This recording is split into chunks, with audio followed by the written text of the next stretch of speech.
You said that when you exited the church that night, because you had the Christmas Eve service that night, there was about 10 of you or so. And when you exited the church, you were overwhelmed. You were so overwhelmed. All of you were so overwhelmed you didn't even talk. What did you do? We just held hands and walked back, and in silence. You can walk hand in hand with a person and never say a word, and you be completely in tune with each other. What were you thinking? Well, I can't control the thinking of the other people. But what were you thinking? I was thinking of the greatness of God and what a wonderful gift He gave us to be there, and how privileged. And I prayed for my mother, and that's all, the gratitude to God, because it was so precious. Afterwards, before we got to our quarters, we had some time to just talk, and we said, how amazing that God provided that for us, to take us momentarily for a little while out of the life and everything that was surrounding us. And we had already found out prior to Christmas, about the beginning of the month, that when our work was completed, completely everything, the tree stuff and everything, and the ditches, that we would be shipped to Auschwitz to be cremated. So to us, this meant even more. So you knew that going into the church service that night. You knew that this could very well be your last Christmas. Exactly. And here it is all these decades later, and you're still Kicking. going, you're still telling the story. Yes. You've got a book and a film made about all of this. Yeah. And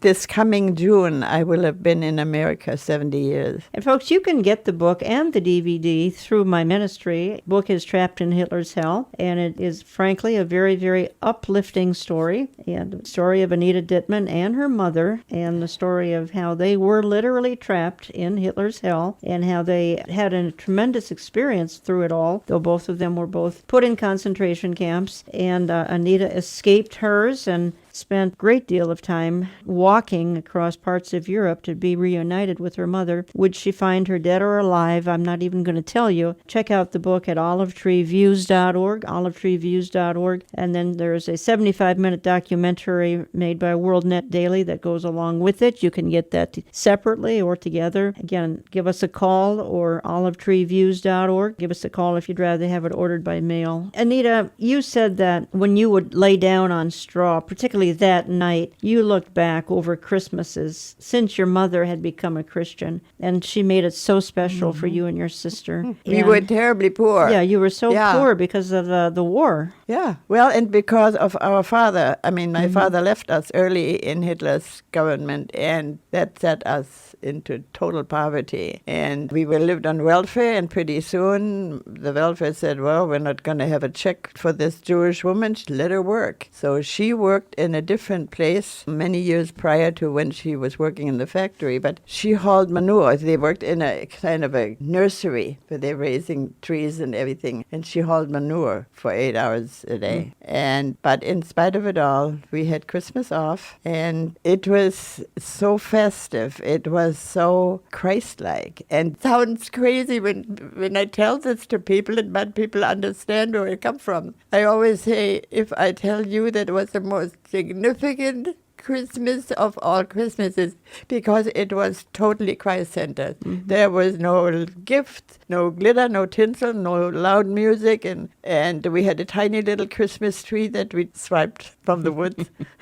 I brought it home under my rain cape, and we put that, and I won't tell you what we decorated it with, but it looked very nice. I can tell you afterwards, but I won't tell it on the radio. But it was marvelous. It wasn't the Christmas tree, and we were just hoping and praying that when the guards would come, that they wouldn't ask us where we got the tree from. And they didn't ask, so I was glad. Okay. In fact, Christian stood guard when I was taking my little axe and cutting it off the ground. So what are your parting thoughts to the audience? Here we are just a few weeks before Christmas, and you've just related your concentration camp Christmas story, but what kind of thoughts would you have for the audience as we close this segment? I think people should take time. There's nothing wrong with opening presents, but they shouldn't make it the main thing of Christmas. They should really include Christ in that Christmas. Well, American Christians are very materialistic. Oh, yes. And I'm sure there were some Germans in Nazi Germany that were the same of way, course, of because course. we've opened the segment that way, that there are some comparisons.